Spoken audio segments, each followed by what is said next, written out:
Amebo ó wá ṣe kí ni ó máa ké kú ni bẹ́ẹ̀ ni ó sunkún kú ni lórí ọ̀rọ̀ Alabike ó tún ti padà wá bẹ́ẹ̀ ni bó ṣe máa wá tó máa lọ nìyẹn tó máa ṣe balabala bí òpó ẹ̀rọ sórí àwa máa yọ̀ ní sáìdì bíbá yìí ìyá alájẹ́ ẹ̀ ló lóṣì àwa máa yọ̀ ní sáìdì bíbá yìí because kí ló ṣẹlẹ̀ wípé sórí Odo Nation is like long time investment ni àwọn ò kì í ṣàṣetì àwọn ò kì í má mú bọ́ ṣó ti understand ní sí ẹ wo Bọ́lá ẹ wo ibi tí Bọ́lá ti bẹ̀rẹ̀ ẹ wo ibi tó wà lẹ́nu that's a project that is a project a successful project that continues that is it gbogbo nǹkan tó bá wù yẹn lè sanwó padà kásì èèyàn kan sọ fún yẹn ṣé mi rí gbogbo nǹkan ní nǹkan tó bá wù yẹn sọ ṣe rí nǹkan táwa rí ẹ̀yin ò rí torí ẹ̀yin ò lójú ẹ̀yin fracas ti bàyè yín jẹ́ fracas ti bàyè yín jẹ́ look at what this woman is doing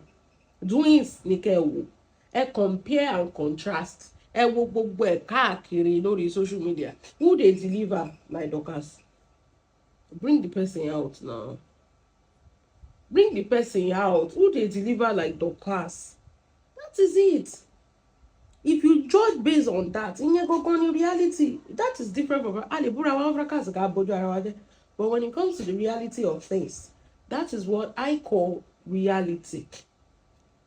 Nǹkan tẹ́yìn ò understand nìyẹn pé what we see you guys cannot see torí pé ìjàlẹ̀ fẹ́ jà but deep down ẹ mọ̀ pé ìjà lọ́gàá yín ọ̀gá lọ́gàá yín bẹ́ẹ̀ ẹ mọ̀ pé na this girl dey run am so that's that concern ẹ mú tẹ̀ tí wá rí kan ẹ̀yin tá ẹ tún fẹ́ drag Dorcas sí ọlọ ẹ máa wá ṣe nǹkan lórí social media yìí o ìwọ gan wàhálà ìgan pọ̀ wọn lọ yí ìdìbí steering wọn máa yí tán bá ara ẹ mú kí ni èjì ti adéwárí ní òwe náà ti pé 9 months so ó ti tó gbàgbó ló róòlù ẹ tó ń twist ẹ rẹ ó dẹ̀ tí wá yọ̀dí lóòótọ́ Ọlọ́run gbàdúrà tèmi nìkan mi lè nídìí lórí social media ìbáyìí bí òun dẹ̀ ti wá ó ti ń yọ síta náà ó dẹ̀ ti kò sí wàhálà ṣáà má fi ọ̀pẹ́rẹ́sì àwa tán bá ara ẹ mú bó ṣe ń ṣe ṣékì bébí wọ́n lọ ra ẹmú látẹ̀yìn tó ti ń ṣèkì ẹ̀ ókè o ìwòye ọdún tó ń bọ̀ bẹ́ẹ̀ ni ẹ̀yìn wà gbà kó tiẹ̀ jẹ́ bèjì rán fún ẹ this time ara ẹ máa balẹ̀ Ọlọ́run ara ẹ máa balẹ̀ ni that's that concerning that ẹ jẹ́ lọ sí show Amugbo tó pé rẹ̀ lámùgbọ́ ṣẹ́rí níbi táláyọ̀ ti ń yọ ẹkún làwọn yẹn máa sùn first to begin with Alabike kò sí nǹkan tó máa ṣọmọ yẹn bẹ́ẹ̀ ni this is a process ẹ wo Fọlá ìgbà tó wọ́kọ́ bẹ̀rẹ̀ náà she did a lot of things before she discovered her callings ṣe ti understand it Alabike just started kí ló dé tẹ́tẹ́ ń bọ́ dára yín let her try new things ẹ má fún ọmọdé ẹ má force ẹ sínú box don't put her in a box Amebo jẹ́ kó try anything tó bá fẹ́ try jẹ́ kó this is the time for her to make the mistake she want to make any mistake tó bá fẹ́ make ẹ jẹ́ kó make it. This is her time to make the mistake she wants to make. Let her try new things. Let her explore very well.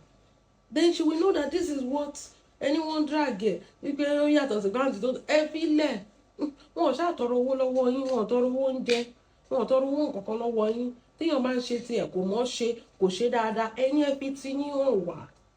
Amebo gbogbo àwọn tó ń sunkún tó ń jẹjà lábẹ́ comment section náà yẹn àwọn students tó ń jẹjà kiri yẹn tó ń tọ́ inú lá tó ń ṣe rámàràmà wọ́n ti mọ̀ pé elébi ni wọ́n ò ṣe mú kan ní wọn kó empower ẹ̀ kó fi gbága nǹkan tèmi máa ń pè ní nǹkan healthy competition ni àwọn ọmọ girls tó ń wú 20,000 wọ́n máa ń drop voice fún yẹn ò ṣe mú kan ní wọn kó mú jáde kó sọ pé eléyìí o empowerment wọ́n fẹ́ ṣe nìyẹn o kúkú ní nǹkan tó ń fún wọn wàdé wàá nọnu from now ganu sí another team bó ṣe ń ṣe ń bẹ̀ wọn mọ̀ ṣe èwo ni wọ́n ṣe tó yọrí sí rere bẹ́ẹ̀ mi ṣe máa ń judge nìyẹn o bẹ́ẹ̀ mi ṣe máa ń judge ilé ayé nìyẹn ó tún ti má Alabike tó bá ṣe fíìmù ìròyìn akọ́ fi sínú fíìmù tó bá tajà ṣaṣọ tó yẹ kó tà nìyẹn èwo lẹ́yìn rí ṣe tí kì í ṣorí ibú lẹ ṣe ni tó bá yẹ pé ọmọ yẹn wà lórí social media tó ń kó bọ̀ ẹ̀ báyìí ẹ máa sọ pé Dorcas lọ́wọ́ ọmọ ẹ wà lọ recruit ẹ ní láti máa kó bọ̀ ẹ̀ ọmọ yẹn fix life well and this is just the beginning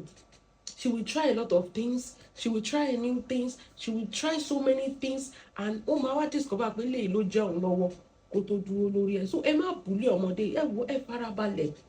Torí ìṣerere Alabike ojú gbogbo ló máa ṣe báyìí lọ. Bẹ́ẹ̀ ni a máa ya gèlè báyìí ni. Bẹ́ẹ̀ ni ọjọ́ tí nǹkan ayọ̀ Alabike bá dé. So ẹ má bùlé ẹ. Gbogbo write up tó ń kọ ìkò lẹ́sẹ̀ ọ̀rẹ́ náà máa ń kà náà káwọn èèyàn lè mọ orí èèyàn tó jẹ́. Ó lóun lè dẹ́yìn torí ọ̀bọ òkè ń jèrè lẹ́yìn ọjà. Ó lè jèrè tó bá yẹ pé ọ̀rọ̀ Alabike ìlú ṣàfẹ́ dúró lé lórí pé ó fẹ́ bá tiẹ̀ jẹ́. Number 2, torí ìgbítẹnimọ́gi ogun tó máa ń sọ yẹn ìgbín tiẹ̀ ó máa fẹnu gún yọ̀ lásán lórí ọ̀rọ̀ Alabike tó bá ṣọ́ra ẹ̀ fọmọdé ilẹ̀ ṣé dandan ni ó ní o pè òun pé kó wá jọ̀rùn kó wá máa ṣe speaker fún òun sọ pé òun ò fẹ́ ó lóun ò fẹ́ torí ó ti mọ̀ pé sórí ìmọ́lẹ̀ àtòkùnkùn ò lè ṣe papọ̀ òkùnkùn ní Amebo wàá kàn máa lo ọmọ yẹn bí ẹrú ni o ò ní fún wọn ní nǹkan kan ọmọ ọlọ́mọ dẹ̀ ti rí èèyàn tó jẹ́ pé tó kásá gbọmọ là ní ó mú Alabike kúrò ní fracas Alabike tó wáyé pé wọ́n fi ilẹ̀ sínú fracas olú àdìdẹ̀rẹ̀ gẹ̀jígẹ̀jí gẹ́gẹ́ ó mú ó túṣe ẹ̀ up wọ́n jù sínú Nollywood ó rò pé you think that by play tọ́ka sọ ṣe nǹkan kan kò ṣe nǹkan kan fún láti wà ní Nollywood kò ṣe nǹkan kan kò ṣe nǹkan kan Alabike ti wà ní Nollywood ẹ̀yin lẹ́gbẹ́ wọn débẹ̀ ni gbogbo wọn kò ṣe nǹkan kan wọ́n ẹ̀pá wọn pẹ̀lú 1 million ẹ̀yin lẹ́gbẹ́ wọn débẹ̀ ni kò ṣe nǹkan kan kò ṣe nǹkan kan ẹ̀wọ̀n nǹkan tó ṣe fún Fọlá ẹ̀wọ̀n ilé tó kọ́ fún Fọlá. You people, you are just, bunch of useless set of people. Ẹ máa dé máa wà lórí ẹ̀mọ́ kan, ẹ máa ṣe gbé gbá kan, àwo kan, ẹ fọmọ yẹn lẹ̀, ẹ fọmọ lọ́mọ lẹ̀. Ẹ máa gbọ́ àṣírí. Ó ní someone send this to me. Ìwọ ni wọn yé send nìkan sí ẹ. Ìwọ iná ni wọn ò ní mú ìròyìn ayọ̀ wá báyìí. Ìròyìn burúkú náà máa mú wá báyìí torí wọ́n mọ̀ pé you are a bearer of bad news. Ring bearer of bad news, Amubo, Amebo. Only someone sent this to me, saying the way people are dragging the Okirikasela in Alabike is paining Dorcas. Ẹ fi ilẹ̀ ẹjọ́ kan drag ẹ. Ọmọ ológo, ó gbọ́dọ̀ ní ogun. Ogun tí Fọlá jàjàjà lórí social media. Ẹ wo bí tó ti Fọlá dé lọ́jọ́ tèmi. Ọmọ tó bá ti drag kò lógo nìyẹn. Ẹjọ́ kan drag ẹ. Bẹ́ẹ̀ ni, ẹjọ́ kan drag ẹ. The more you polówó ẹ̀, the more láyé ṣe máa fẹ́ sí. Bẹ́ẹ̀ ni, tí ò bá lọ́tà, kò mú gbogbo wá sílé ayé nìyẹn. That is it. Ẹ̀yin tó drag ṣe rere ilé ayé ní Amebo. Ọkùnrin tó wá jókòó sínú fracas tó ń kó ṣòwò ní ṣò olóṣò lórí burúkú ṣé wọ́n ṣe rere ìwọ tó drag oríire wo ló ṣe lórí social media ṣebí $1 million for $3 $2 náà gbọ́n olóṣì ìwọ náà lọ wá ń kó gbogbo ẹ̀ fún wọn ò ní kó nǹkan ayọ̀ wá fún ẹ nǹkan ìbànújẹ́ náà lọ máa rù wá fún ẹ. Ó ní my dear, where were you when I advised this Okirikasela? Leave her. She know they take her. Now by force. Oh, they don't advise one lane. Ìgbà wo lẹ di kíní tó jẹ́ pé ẹ̀yin lẹ gbọ́dọ̀ máa sọ nǹkan téèyàn máa ṣe pẹ̀lú life ẹ̀. Alabike tọrọ advice lọ́wọ́ kó fáwọn ọmọ ẹnu ilé àbí kó lọ kó fáwọn sister àwọn àbúrò ẹnu ilé. Ayé wọn dá lọ́wọ́ jókòó sórí social media ni. Mo tún máa ń sọ kíní kan fún yẹn máa gbéra yín síbi tẹ́ ẹ̀ belong sí lórí social media. Social media wèrè ní gbogbo wa. Kò sí anybody tó sàn. So don't come with advice to advise anybody. Bẹ́ẹ̀ ni wèrè la fi ń wo wèrè lórí social media. Ìgbà tó bá ṣe pé o ò rí ṣe inú ayé ló fi wá join social media. Confirm ni. O ò rí ṣe inú ayé ló fi wá join social media. Tó bá rí ṣe inú ayé you will not come to social media kó wá máa gánú sí. Olúwa advice Alabike. Alabike wo by metrics gan Alabike wọ́n big jù ẹ lọ. Torí Alabike ò tún ṣe social media mọ́. Ó bẹ́ẹ̀ ni o tún fi ẹlẹ́sì bẹ́ẹ̀. Who is supposed to advise you? Ṣèbó yẹ Alabike máa advice ẹ pé léyìí tó ṣe lórí social media ẹ̀sìn tó ṣe lórí social orí burúkú tó ṣe lórí social media ó ti tó ni. Ṣèbó yẹ Alabike máa advice ẹ ní Amubo wípé léyìí tó ti ṣe lórí social media ṣé kò dẹ̀ ti tó láti ọjọ́ owó tó ti gbàgbàgbà ó yá wa máa lọ kó rìtáyà olóṣì ebi ló máa pa ẹ́ kú máàkì ò ní san owó ẹ̀ máàkì máa ṣe ẹ́ bó ṣe mọ̀mọ́ mọ̀mọ́ ní join me on YouTube and TikTok máàkì máa ṣe ẹ́ bó ṣe mọ̀mọ́ ni pẹ̀lú ògùn ọlọ́ lẹ́yìn ọmọdé kò fi ilẹ̀ ó lóun ò fà advice sọnà ẹ ká advice yín ó ní advice láyé ò ta sọ́sọ́ Amebo ó mọ advice ló wá ń ṣe fracas. Give your advice to yourself káyé tiẹ̀ kọ́kọ́ dáná àtàrà ẹ̀ náà ti máa mọ̀ pé ẹ ìwọ́n tó yẹ pé social media ló fi ń jẹun without social media you cannot live. Ìwọ́n ló wá sọ professor advice Alabike ẹ bá gbọ́ sí ọ̀rọ̀ tó sọ ó ní my dear where were you when I was advised the Okirikasela? Do you think Dorcas didn't see it? My advice came from a sisterly concern. Ìwọ tó sọ pé Dorcas máa wọ́kọ́ má ìwọ ló fẹ́ fún yàn sisterly Amebo olórí burúkú ni. Your advice did not come for bó ṣe máa ń bá tèèyàn jẹ ló wà. Sorry, let me tell you one thing. Nǹkan tó dájú ẹ lọ́wọ́ ni pé ìgbà tó pe Alabike pé kó wá jẹ́ speaker ẹ̀ tọmọ yẹn ò dáhùn tó sọ pé òun ò ṣe ibẹ̀ ló ti bẹ̀rẹ̀ sí ní búlì ọmọ yẹn torí pé kí ni ó ṣàfẹ́ràn oníṣẹ́ dé tó ọ̀dọ̀ dọ̀kásì tó dẹ́wà ó fún ní ìsinmi dọ̀kásì ò jẹ́ kó ṣe speaker wọ́n jẹ́ kó máa tajà wọ́n fi sinmi torí wọ́n mọ̀ pé ọmọ yẹn ní talent ìwọ ò rí gbogbo yẹn o tó ń sọ pé o ní sisterly advice who is the sisterly and motherly advice between you and dọ̀kásì mọ̀ pé ọmọ yẹn ní talent kò dẹ̀ fẹ́ kó lọ wọnú speakers kọ́rọ̀ ẹ̀ má lọ dàbí ọ̀rọ̀ àǹtí mi mèsòrò tó yẹ pé when I get to where I got to I realized I shouldn't have done fracas ó tètè mọ ọmọ yẹn kúrò ní fracas ó fún ní iṣẹ́ ọmọ yẹn ṣiṣẹ́ ó fún ní empowerment ó tún ṣe kíni ó tún ti sínú Nollywood so that ògbó alẹ́ ìtàn kò ní fi ògbó ọ̀nì dàbí ògbó mọ̀mọ́ tó jẹ́ra sórí social media mọ̀mọ́ yẹn alárabù so who is advising who ìwọ tó fẹ́ jẹ́ kọ́mọ yẹn máa ṣiṣẹ́ dé tòrò fún ẹ kó máa di speaker tó yẹ pé 20,000 ló máa gbé lọ́wọ́ at the end of the month àti dọ̀kásì tó wẹ̀ bá wà ọmọdé tó dá lókòwò tó dẹ̀ tún mú sínú Nollywood tọmọ yẹn ti di celebrity tó ti ń ṣe fíìmù nínú sinimá tani who is looking out for who Amebo na by force tẹ̀yìn lẹ́yìn ọmọdé yìí sẹ́ ẹ̀ wọ́n ní rẹ̀ ò sínú nǹkan tó fi empower ẹ̀ kí ló dé 100 adviser 0 helper lọ́rọ̀ ẹ̀ so nobody is going to take your advice for anything 100 adviser 0 helper lọ́rọ̀ ayé ẹ̀ nígbésí ayé ẹ̀ ẹjọ́ orí burúkú yìí náà ni ó sọ pé kélé ìṣẹ̀lẹ̀ nobody is listening to you torí ayé ti ẹ̀gbọ́n ọ̀dà that is it if you want people to atare ẹ̀ láti máa rí Dorcas why is people listening to Dorcas because we can see it in Dorcas bẹ́ẹ̀ni we can see what she's doing we can see the prospect of the things she's doing that's why everybody respects her kò sí nǹkan tó bá sọ báyìí everybody máa gbọ́ ni because why because she's prosperity ó ti wà lára ọmọ yẹn prosperity ti wà lára ẹ̀ Ọlọ́run ti dá pẹ̀lú prosperity kò sí nǹkan tó fọwọ́ kàn tí ò ṣe rere ń bẹ kò possible ní gbogbo ìgbà tẹ́yìn bá ń struggle Dorcas máa breathe through báyìí ara struggle lélẹ́yìí o tó ń wá speaker.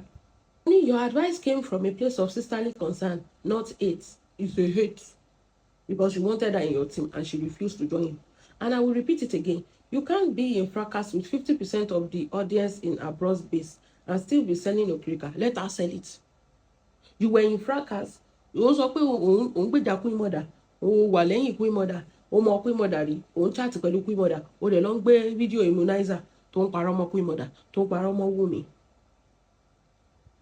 ìwọ ṣekúṣẹyẹ òun gbé fídíò very dark man now ó dẹ̀ mọ situations very dark man àti Queen Mother wá and you are very very close to Queen Mother òun gbé fídíò tó bọ́lá ibi tó ti insult Queen Mother now. So Amebo kò sí justification ní gbogbo nǹkan tó bá ṣe lórí social media we can see through you. Only I have also repeated it again you can't be in fracas where 50% of your audience is abroad based and still be selling your credit. She can do anything with God all things are possible. Whatever she wants to do let her do. That is it. Why are you concerned about whatever she's doing on her page? She they complain to you. She know they complain to you now. Only to whom? To who? Who especially are you expecting to buy okrika from you? Anybody. Alabike has been Alabike before she even joined this packer. Before she followed her mind to go and meet this buyer. She has been Alabike before she followed her mind. What's her? Benny, who complain for pé wọ́n rà. So why tó fi wá lo Panadol?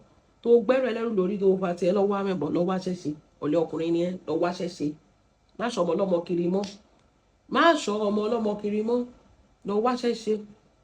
Only whoever advised her to start selling okrika must be a foolish person. You feel it. Ibi kan lèèyàn ti ń bẹ̀rẹ̀. Ẹ fi ilẹ̀. Ẹ jẹ́ kó bẹ̀rẹ̀ níbì kan. A kì í ti kékeré mọ́tò ṣe ọmọ. Bẹ́ẹ̀ ni. Ibi kan lèèyàn ti ń bẹ̀rẹ̀. Nǹkan kan lèèyàn máa ṣe tọ́nà máa gbàdúrà. If okrika is not selling today, we go donate money for her. Anything she want to do, she go do. Ẹ̀yẹ fi ilẹ̀. Ó ṣàǹtà. Kò complain. Kí ló dé tó jẹ́ pé ìwọ ló ní lára? Ṣé ìwọ ló fún lówó ni? Dorcas gan tó kówó lẹ̀ gan ò complain kí wá ní tiẹ̀ Amubo olóṣì. Lóun ní sisterly advice from love. Kò ní dá fún sisterly advice àti love ẹ̀. Òfò lẹ́jọ́ máa ṣe papọ̀. Ẹ̀yin wèrè abatẹnijẹ́. Ṣé tó bá gbá ọ̀pọ̀ ọmọdé kó gbé ìpolówó ẹ̀ sórí page pé Alabike tó kiri ká ṣe bá rẹ̀ lára ẹ̀. Ṣé abroad nìkan náà wò ni? Ṣèmi Naija ń wò dáadáa. Bẹ́ẹ̀ ni Naija ń wò dáadáa. Ṣé abroad nìkan ló wọ́n wà ní àbí location ìjà abroad? Naija kọ́ ni location náà. tó bá wa polówó tí gbogbo wa bá wa polówó tó bá rà ìdùnnú wa ni kì í ṣe pé ká máa wọ́nà pé kò lè work ó work nìyẹn tó wá mọ̀ pé oníṣítàlì àgbà wà bọ́mọ yẹn polówó ni nǹkan tó ń pè ní torí nǹkan tí dọ́kà sì fi jù yín lọ nìyẹn ṣe mọ̀ pé lórí burúkú ni gbogbo yín nǹkan tí dọ́kà sì fi jù yín lọ nìyẹn that is it she will advertise for you she will do everything for her bọ̀ ẹ̀yin mọ̀jú pé kẹ́ máa mú kẹ́ máa túdìí èèyàn ibi téèyàn bá ti ṣe kínní kẹ́ lọ máa mú kẹ́ lọ máa gbé tó bá advertise tí gbogbo advertise Alabike she will sell out that is a business for you but no you no go do anything but na you go dey bring advice kò ní dá fún ẹ pẹ̀lú 1 million advice ẹ kò ní jẹ́ pẹ̀lú advice ẹ advice olórí burúkú tó ní o ṣe lọ sínú inbox ẹ kó lọ sọ fún pé this is what you feel like why are you posting it here to sabotage her business Amebo mọ̀ pé nǹkan tó ń ṣe nìyẹn olórí burúkú nìyẹn why are you posting it on tó bá mọ̀ pé okay you discover something go into her inbox and say it why do you want to sabotage her business pé kò sí anybody tó ń ràn lọ́wọ́ ẹ̀ why don't you share her òkèrèkà kò tiẹ̀ share pé Alabike this is my little support to you òun fún lówó òfun lẹ́nìtì ó dẹ̀ fẹ́ kó gbọ́ advice sí ẹ lẹ́nu give and take nílé ayé now why don't you share her post and let her be like ẹni dẹ̀ try ó dẹ̀ share mi o ẹ ṣé o tí gbogbo wa bá share Alabike she go sell out torí kì í ṣe abroad based ní gbogbo àwọn èèyàn tó ń wò wá náà so if you cannot do all that and you sit down and you are saying that you have an opinion kí opinion yẹ kó jẹrà mọ́ ẹ nínú tìrantìran ẹ̀yin olóṣì olórí burúkú ibì kan lèèyàn ti ń bẹ̀rẹ̀ ẹ má bínú pé mò ń ṣe pé fún èpè lọ́rọ̀ ẹ gbà toró ti pẹ́ tó ti wà lẹ́yìn ọmọ Alabike ọjọ́ tó tí òun àti Alabike ń jà ṣe ló lọ pé queen mother pé kán lè kúrò location èèyàn tó sọ pé òun ní advice on a place of love níyàn tẹ́ ẹ jà lórí Facebook ó dẹ̀ lọ lẹ́yìn ó fẹ́ lọ bá tiẹ̀ jẹ́ ìwọ ló wá sọ pé kinní kan kí ló fẹ́ sọ torí pé o ti fẹ́ kọ́ ọmọ yẹn ṣiṣẹ́ fún ọmọ yẹn sọ pé òun ò ṣiṣẹ́ fún ẹ òun ò ṣe fracas for anybody ó rí yẹn ti dísì then who are you only and if she came up with the idea herself she's ọdẹ leave her èèyàn kì í ti kékeré mọ́tò ṣe ọmọdé leave her ẹ jẹ́ kó ṣe mistake tó bá fẹ́ ṣe bẹ́ẹ̀ ni she's learning she's growing nínú failure náà ni success wà you will fail 1,000 times but tó bá máa wà successful báyìí nǹkan ẹyọ kan báyìí ló máa jẹ́ kó wà successful ẹ jẹ́ kó ṣe ẹ fọmọ ọlọ́mọ lẹ̀ ẹ má ṣọ́ ẹsẹ̀ ẹ má ṣọ́ apá ẹ̀ kẹ́ má ṣọ́ ẹsẹ̀ kiri ẹ lọ wá ṣẹ́ṣe olórí burúkú ló máa ń ṣe bíi tiẹ̀ tó ń dúró de kí ọmọ yẹn kó ṣubú kó fall Amebo olórí burúkú somebody yẹn tó ń dúró de Alabike ṣubú reason tí mo fi ń fún lépè nìyẹn kí pè máa já Amebo níbikíbi tó bá wà tìrantìran tó bá sọ pé òní dẹ́yìn lẹ́yìn ọmọ ìgbọ́n tó bá gbé ṣubú wàá ṣubú tọmọtọmọ ni bẹ́ẹ̀ ni àwa tá a dúró sẹ́yìn Alabike àpọ̀gbọ̀n bẹ́ẹ̀ ni kò sí nǹkan tó máa ṣe ojú ẹ̀ ló dẹ̀ máa ṣe sórí gbogbo nǹkan tó sọ ìwọ máa kó jẹ pẹ̀lú ògùn Ọlọ́run ibì kan ló ti ń bẹ̀rẹ̀ this is a business you start somewhere ṣó fẹ́ lọ máa kó símẹ́ǹtì ni àbúfẹ́ lọ máa ta ṣe real estate ṣebí ibì kan náà ló ti máa bẹ̀rẹ̀ tó máa tún pé okay lè mo ti ṣe lè lè tágbára mi ká nǹkan tágbára ọmọ ọlọ́mọ bá dẹ̀ ká ló dẹ̀ máa ṣe náà ó dẹ̀ ń jẹ lọ́wọ́ kí ló wà ní tó fẹ́ sabotage nǹkan tó ń ṣe torí Ọlọ́run I don't understand always thank God they finally listen to the advice but please look for your supplier elsewhere leave Fola Tinubu out of your shenanigans the girl has moved on so let her be Fola Tinubu I honestly didn't know why you people keep trying to attach yourself to our success who is your Lord look at these people ṣe ti rí nǹkan tó ń ṣe wọ́n ní kó fi tán Fola Tinubu sílẹ̀ ṣé wọ́n di Fola mú ni àbí Fola ń ṣe nǹkan tiẹ̀ wọ́n sọ pé kó má ṣe no Dorcas ti sọ ọ́ ní mo ti ṣoore ó ti gbélé ẹ̀fọ́ ó dẹ̀ ti kúrò lórí ẹ̀ ṣé kò ti mú another person tí Dorcas ti mú tó tún ṣoore fún òun kọ́ lẹ tún fẹ́ ti ṣubú ẹ wá sọ pé ṣé wọ́n di Fola mú ni òun kọ́ ló fún ara ẹ̀ lọ sí China ni má dúró iṣẹ́ gan speaking of má dúró iṣẹ́ tí Fola ṣe gan kó tó di pé ó discover pé nǹkan tó ń fẹ́ máa ṣe lélẹ́yìí ṣèbí Lizzy máa fi ń bu up to today wípé yẹn ó ti ta bra ó ti ta ilé ó ti ta aṣọ ó ti ta wine kò sí nǹkan tí ó ti tà kó tó di pé discover pọ́n náà lélẹ̀ so Alabike is still discovering herself ẹ fi ilẹ̀ ẹ jẹ́ kó make a mistake inú failure náà ní success máa ti jáde ẹ má bà tiẹ̀ jẹ́ ẹ má fẹ́ nu òṣì ẹnu tẹ́ ẹ fi lè tún tiẹ̀ ṣe ẹ má fi bà tiẹ̀ jẹ́ ẹ lè fowó ṣàánú ẹ lè share to the world for them to help her but ẹ lè máa criticize her publicly so that criticism nǹkan lélẹ́yìí o sabotaging gangan lélẹ̀ ìbátẹ̀yàn jẹ́ gangan lámẹ̀bọ̀ yìí ṣe nǹkan ẹyọ kan tó mọ̀ ṣe ilé ayé ènìyàn mọ̀mọ́ wọn lórí burúkú yẹn kíní lòun máa ń ṣe àràbù lòun máa ń rà kó dẹ̀ máa parọ́ eléyìí kó máa bátẹ̀yàn jẹ́ ó ti mọ́ lára ẹ máa gbọ́ o The girl has moved on, so let her be. I honestly don't know why you people are trying to attach yourself to her success. I don't attach anything more Fola. If anybody to sọ̀rọ̀ Fola, kò sẹ́ ẹ rí pé nǹkan tí ò jọra, ẹ rí kí ló ń ṣẹlẹ̀, kí ni ìwèrè yín sọ, nǹkan tí ò jọra, ta ló sọ̀rọ̀ Fola, ta ló tẹ̀ ṣe ṣòfò Fola lẹ́nu ọjọ́ mẹ́ta kò wá sí. Fola ló update kìíní kan everybody gbé pé everybody, in fact Lizzy àti Lati ló ń bá wí. Mo ti ṣe fídíò yẹn concerning my ex, thank you for leaving me. Lizzy ló ń fún ní reply, Lizzy ló ń bá wí, kò dẹ̀ anybody tó wá attach anything. She's doing her thing, everybody. In fact èèyàn gan tó tún come for Fola gan, Àṣàbí ọlọ́ṣẹ́ tó sọ pé olóṣó náà ṣe ń jáde gan, ẹ rí bá ṣe dàbò ni. So kí ni wọ́n sọ, kí ni ọ̀dẹ̀ yìí sọ báyìí torí ọlọ́, kò máa dá kéèyàn ponú. Amebo, ṣé gbogbo brain ẹ̀ náà lélẹ̀, ṣé gbogbo ọpọlọ tó wà lórí ẹ̀ náà lélẹ̀. Only maybe you should ask your Almanjiri follower to contribute money and send Okrikasela to China too, since you people can't seem to get over Fola. Tani o ẹ gbà mí kẹ́, ṣé tí báyà orí fún ẹ̀ ti bàjẹ́. Tá bá ń sọ̀rọ̀ ẹ máa rò pé kinní kan. Ta ló sọ̀rọ̀ Fola? Ta ló ṣe ṣòfò Fola? Everybody is happy that Fola has gone to China. Ẹ̀yin gan lẹ tó drag Dorcas gbà tí Fola ṣẹ̀dẹ̀ China pé wọn sọ fún Dorcas, wọn sọ anything kò wọ́n Dorcas. Kò ní ìdí, kò ń ṣọ́yàn lọ́wọ́ fún ìṣọ́yàn lẹ́sẹ̀, so kò ń ṣe èèyàn bíi tiyín tó yẹ pé máa ṣọ́yàn kiri ni. Ó ní mò ń sọ fún yín kí Fola ṣe rere ní ayé, wọ́n sì máa trace ẹ̀ padà pé ọ̀dọ̀ Dorcas ló ti bẹ̀rẹ̀. Bẹ́ẹ̀ ni nǹkan tí Dorcas ṣe nínú ayé Fola kò ń ṣe nǹkan kékeré, kò rí anybody, she's too single. Gbogbo ìgbà táwọn ọmọ wọn yín lọ tọrọ jẹ lọ́wọ́ Lizzy, Dorcas single-handedly stood against all the bully. She took the bullet for Fola. Fola ò lè ṣe ṣó, kò lè defend her.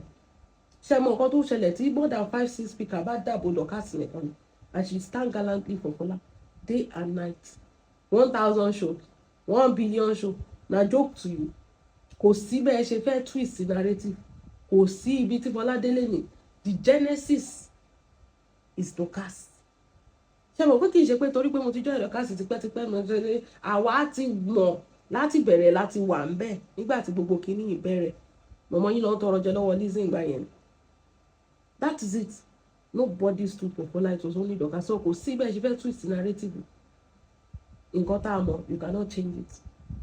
Kì í ṣe pé wọ́n sọ fún wa, we were there. So nobody, you said maybe they should contribute money for Alabike for her to go to China too, since they are jealous of Fola. Ẹ kó sí lọ jàre. Ló fọ̀rọ̀ pẹ̀lú Fola. Ó fẹ́ instigate wàhálà ni. Òkú sí anybody tó bá ta lórí wèrè sí, kò sí anybody tó rí. Fola ń ṣe tiẹ̀, iná àwọn èèyàn ń dún. Wọ́n fẹ́ attach nǹkan kan mọ́ Fola. Ẹ rí báwọn èèyàn ṣe lọ bọ́ ṣe lọ dàbò Àṣàbí ọlọ́ṣẹ́. So ta ló wá ń sọ̀rọ̀ Fola àbí ta ló ń jealous Fola? Kini is doing her own. She's even doing movies. She's doing her own thing. She's not in fracas. She's not even talking about anything. But no, this Olori Bugu, they will come out. They will come and drag her out again. Dorcas has been minding her business, selling her clothes and doing everything. But ṣe rí àwọn eléyìí, àjẹgbodò ni wọ́n. Irú àwọn Amebo yìí, wọ́n fẹ́ instigate ni. Their motive is for them to ṣẹ̀mọ̀ pé kéèyàn make sure pé wọ́n make sure pé parts yẹn wọ́n solidify parts yẹn wípé Fola and Dorcas doesn't have anything to do with each other. That is what they are trying to do. We all know all these things. Ṣàmúlajẹ́ bébì ni. We all know all these things, but we'll try harder. Amebo, it will take more than this. It will take you to write a whole Bible for us to understand what you are saying. Wàá kọ̀wé mi Amebo. And tó bá ju Amebo so gé ń gba igba lórí ọ̀rọ̀ Dorcas àti Fola, ibi pẹlẹbẹ ló máa mú lélẹ̀. So no this and no peace. That is it. Kò sí bí Fola ṣe fẹ́ kọ ìwé. Kò sí bó o ṣe fẹ́ kọ ìwé yẹn tí ò ní gba ọ̀dọ̀ Dorcas kọjá. Kò sí ni, kò sí bí tẹ́tí fẹ́ mú títì yẹn gbà tí ò ní gbé ọ̀dọ̀ Dorcas. So no it and no peace. Kò sórúkọ ẹ̀ ń bẹ́ẹ̀. Orúkọ tiẹ̀ Amebo. O ò ṣe nǹkan kan ní ayé Fola. O ò help ẹ̀ rí. O ò promote ẹ̀ rí. O ò bá fight battle rí. O ò ṣe contribution fún rí. So kí ló wá dé tó jẹ́ pé ọ̀rọ̀ Fola wá mú lọ́kàn ẹ̀ ju èèyàn tó ṣe. Ayé ẹ̀ ti bàjẹ́ gan o. Ṣé torí kò sówó náà ló fi ń kọ̀kọ̀ púpọ̀ lọ? Ìwọ fún ara ẹ ló ń jẹ́rẹ́ ẹlẹ́sẹ̀. Because you are the only one obsessed with Fola and Dorcas. In fact, you are obsessed with Dorcas. That is it. Anything that concerns Dorcas like this, wàá gbé sórí níbi ìgálà. You are the one obsessed with Dorcas. Kò rán ẹ, kò rí ẹ, she's doing her thing. Alabike gan ò rí ẹ, wọn ò rán ẹ pé ìmọ̀dà gan ò rán ẹ, wọn ò rán ìyá ẹ wọn ò rán ìyá ẹ, ìwọ nìkan ló ṣàn ṣe bí asín kiri, tó ṣàn ṣe gbèlègbèlè kiri, olóṣì cancelled Amebo, wọ́n ti cancel wèrè. Wọ́n mi tẹ̀ mọ́ kó ṣe wà mẹ́rin ti gbà tí mo rí update ẹ̀ pé ẹ̀ ṣé òpònú yìí ṣì wà láyé ni mo rò pé ó ti kú ni. Ó máa ṣorí gúrúùpù ẹ̀ lọ, kò sẹ́nibọ̀dì tó máa lọ fún anybody. A ò lè sá lọ fẹ́ni kankan nílẹ̀ yìí o, ibi tẹ bá gbà la máa gbà o.